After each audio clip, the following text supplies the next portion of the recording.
আপনি যখন উঠবেন তখন ঠিক করে আসবেন তো। আমার কথা শোনেন, ঠিক করে আসলেন না কেন? আর ভাব আছে। 3 টাকা করতে দিবে।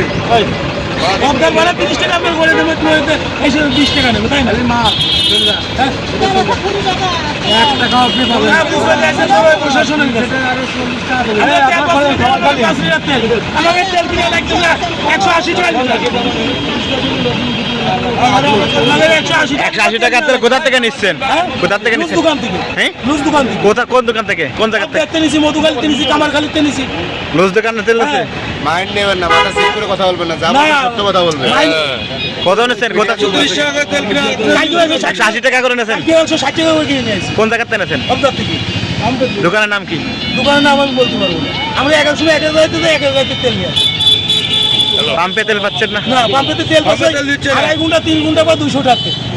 আমি তারপরে আছি, তেল পাবো আছি, মেশিন বন্ধ করে দিয়ে বসছে, কি তেল খাবো, তেল খাবো। খালি খাই হাট খেয়ে গেছে, বামপালারা 180 টাকা করে তেল, কিন্তু দোকানের নাম জানেন না? না, দোকানের নাম জানি না। দোকানের নাম জানতে বলে দিই। হ্যাঁ